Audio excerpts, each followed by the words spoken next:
آبرو دین محمد کی۔ سید مسعود عالم ندوی صاحب نے اور پھر ان کے بعد مولانا عاصم الحداد صاحب نے، اور وہ پورا ان کا سفر وہ مختلف کتابوں میں بکھرا ہوا ہے، مولانا خلیل احمد حامدی صاحب نے، یہ وہ تمام عربی میں جنہیں کہا جاتا ہے کہ رعیل اول ہیں، کہ وہ تمام بنیادی کام کرنے والے وہ بنیادی ستون ہیں کہ جنہوں نے مولانا کے ترجمے کو عربی زبان میں اس کا اہتمام کیا۔ اور آج یہی وجہ ہے کہ مولانا کی تقریباً تمام قابل ذکر کتابیں وہ عربی زبان میں ترجمہ ہو چکی ہیں۔ کچھ عرصہ پہلے دہشت گردی کے حوالے سے جو مختلف بحثیں اور مختلف ٹاپکس چھیڑے گئے، تو اس میں تحریک اسلامی تیونس کے سربراہ جناب شیخ راشد غنوشی صاحب اپنا یہ تاثر پیش کر رہے تھے کہ ایک فلسفہ کہ جسے سید مودودی نے حاکمیت اعلیٰ کے حوالے سے پیش کیا، اسے سید قطب نے اپنی تمام تر مضبوط عربی زبان دانی کے ساتھ عرب طبقے عرب معاشرے میں پیش کیا، اور اس پر لبیک کہتے ہوئے کروڑوں کی تعداد میں لوگ اس فکر کے ساتھ شامل ہو گئے۔ تراجم کے حوالے سے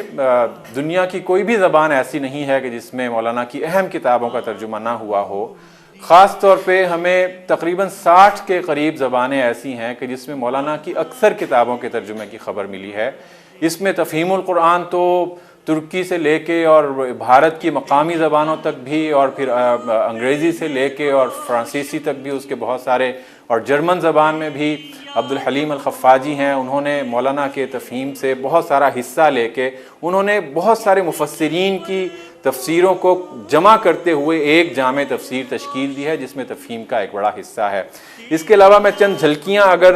ان کتابوں میں دکھانا چاہوں تو تفہیم القرآن کے عربی ترجمے پہ بھی کام کا آغاز ہوا۔ یہ سورہ فاتحہ سے لے کے سورہ آل عمران تک احمد ادریس صاحب نے ایک جو ترجمہ شروع کیا، تو یہ کسی نہ کسی وجہ سے وہ تکمیل تک نہیں پہنچ سکا۔ یہ چائنیز زبان میں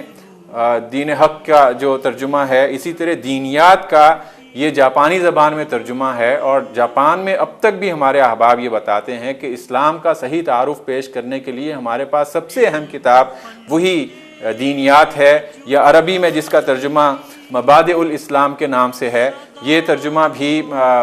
مبادئ الاسلام کا، یہ بھی عربی زبان میں اور عربی زبان سے پھر بہت ساری مختلف زبانوں میں ترجمہ ہو چکا ہے۔ فارسی میں مولانا کا لٹریچر بہت سارا ترجمہ ہو چکا ہے، اور اس کا بنیادی ترجمہ عربی سے ہوا ہے۔ یہ ہندی زبان میں مولانا کے ایک پمفلٹ کا ترجمہ ہے، اسی طرح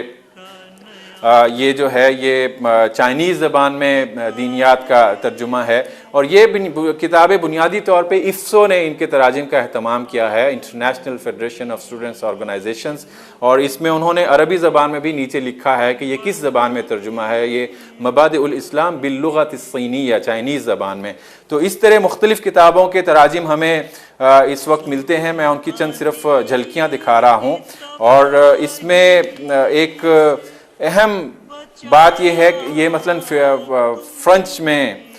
یہ اٹلی زبان میں یا اٹیلین میں مولانا کی دینیات کا ترجمہ حال ہی میں شائع ہوا ہے، اور یہ وہاں کے ایک عرب اسکالر نے مبادئ الاسلام عربی کے ترجمے سے اٹیلین زبان میں ترجمہ کیا ہے۔ ان کے علاوہ مولانا کے اپنے تراجم کے علاوہ اگر ہم دیکھیں تو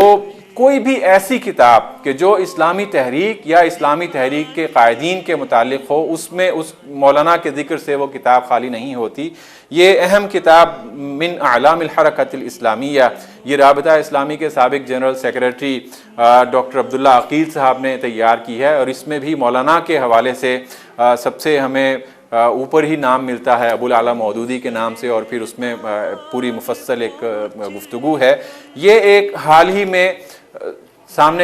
کتاب سامنے آئی ہے، تحریک اسلامی اور تبدیلی کی پالیسی یا تبدیلی کا راستہ۔ یہ شیخ راشد غنوشی صاحب نے جن کا پہلے جو کہ تیونس کی اسلامی تحریک کے سربراہ ہیں، انہوں نے یہ کتاب لکھی، اور یہ بھی بنیادی طور پہ مولانا سید قطب اور حسن البنا شہید صاحب کے افکار پر مبنی کتاب ہے، اور انہی تینوں بزرگوں کی ایک اکائی ایسی بنتی ہے۔ یہ اگرچہ ثلاث سے ایک مثلث نظر آتی ہے، لیکن ایک اکائی انہوں نے ایسی فراہم کی عالم اسلام میں کہ موجودہ دور میں اور آئندہ دور میں بھی جب بھی اسلامی تحریک کی فکر اور اسلامی تحریک کے برپا کردہ انقلاب کا ذکر ہوگا تو اس میں یہی تمام افکار اور یہی افراد اور یہی قائدین اور بزرگ زیر بحث آئیں گے۔ اس کے علاوہ ایک جھلک آپ مزید ان کتابوں کی دیکھ سکتے ہیں کہ جو عربی میں اور فارسی میں اور تفہیم اور دوسری کتابوں کی یہاں پہ موجود ہے۔ آبرو دین محمد